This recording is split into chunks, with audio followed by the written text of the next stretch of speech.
Bueno, nik egin dudan GeoGebra liburua funtzioen ingurukoa da, funtzioen gaien ingurukoa, eta, hemen ikusten denez DB bigarren mailarako planteatu dut. Hau hemen bistan daukazuena da, ikasleentzako prestatu dudan txostena edo materiala, eurek liburu aurrera egin ahala, arkatzaz edo boligrafoz betetzen joango direnak. Orduan, ikusten denez, funtzio linealak da gaia, eta bi atal dauzka, oinarrizko kontzeptuak, eta gero funtzio linealak eurek, eta orduan, oinarrizko kontzeptuan, ardatz kartesiarrak eta malda landuko da. Ardatz kartesiarrak eta malda. Ardatz kartesiarrak lantzeko, hasiera batean bilatu dut bideo hau, Multilonek egiten dituen bideoak, naiz eta gaztelanez egon, nahiko ondo egoten dira, aurretik ikaslei ere hauetako batzuk jarri dizkiet eta nahiko errez azaltzen ditu hainbat kontzeptu eta oso eragingarriak dira, bai. Gero, ikusten da GeoGebraren aplikazioa, bai, eta bertan iren eta xen balioak aldatuz ikusten da puntuaren kokapena zelan mugitzen den, eta gero, hainbat ariketa egin behar dituzte, bai hemen, baita hemen jarri dudan txostenean ere. Hemen daukate, idazteko, eta bar. Hurrengo kontzeptua, malda litzateke, maldan, hasiera batean planteatzen dut teoria pixka bat, eta geroago teoria hori pixka bat lantzeko, GeoGebraren arabera, zelan aldatzen diren gauzak, ikusten da teoria ere betetzen dela. Ikastarako irakasleek egin zidaten gomendapenean, eurek alrebes egitea proposatzen zuten, eta ez du denborarik izan, baina uste dut ere egokia dela.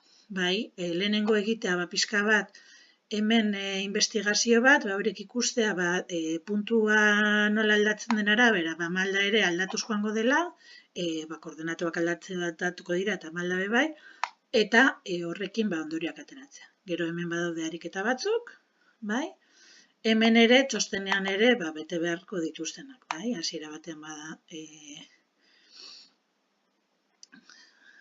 barkatu. Da, test baten modukoa, hori bakarrik dago GeoGebra liburuan, baina gero badaude kalkulatzeko malda, eta bar. Hau da, esan nahi dudana da, hau, hemen dagoen lehenengo ariketa hau, bakarrik dago GeoGebran, da test modukoa ikusteko malda, egia, gezurra, bi puntu honetatik pasatzen dena, haurek pixka bat trasteatzeko GeoGebragaz.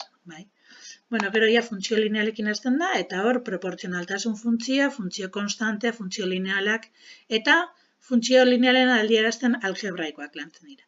Proportzionaltasun funtzioa, iberden MX funtzioa, nahiko errez egin dut hau, lehenengo trasteatzeko emeren arabera zelan aldatzen den, eta gero, eurek ere ikusteko, bi puntu ematen direnean, ez dela beti proportzionaltasun funtzioa, eta orduan horrekin lotzen dut hemen dagoen ariketa hau, ez?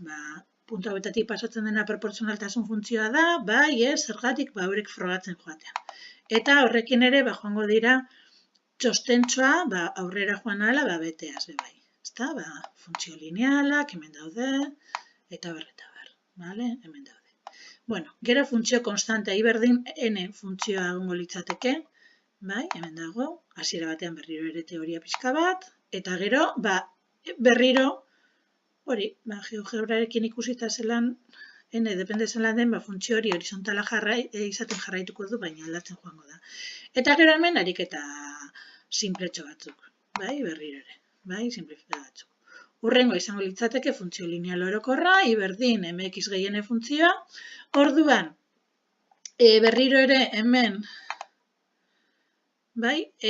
funtzio linealak egongo litzateke hasieran teoria, gero bai GeoGebra aplikazioa, hemen astu egin zaitau kentzea komenigarria litzateke, lankideok. Orduan hemen, ariketa batzuk berriro ere, eta bukatzeko adierazpen algebraikoan. Eta hor, pixka bat, sakontzen dut gehiago, zelan adierazpen algebraikoa bi modutara egin daiteken, datuak emonez puntu baten koordenatuak eta malda bezala, edo datuak emoten bi puntuen koordenatuak bezala.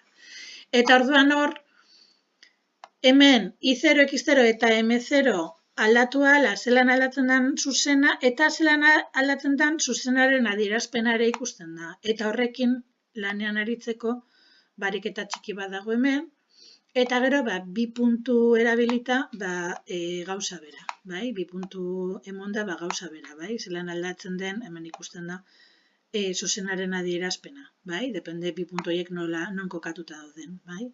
Eta gero, bukatzeko, ariketa hau non, ematen diren zuzenean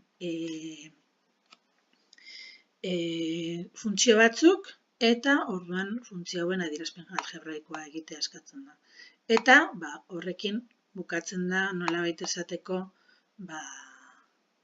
nire GeoGebra liburua, bai, ikusten duzu hemen, oinarrizko kontzeptuak eta funtzio linealak.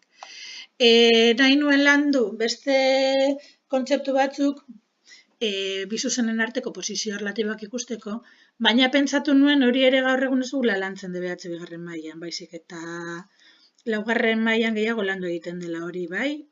Aspaldi ez dut eman laugarren mailan, baina nik uste dut kontzeptu horiek laugarren mailan gehiago sakontzen direla. Baina, esan nahi dudan horrekin da, liburu hau zabaldu daitekeela beste kontzeptu batzuk ezarriaz. Mila esker guztioi.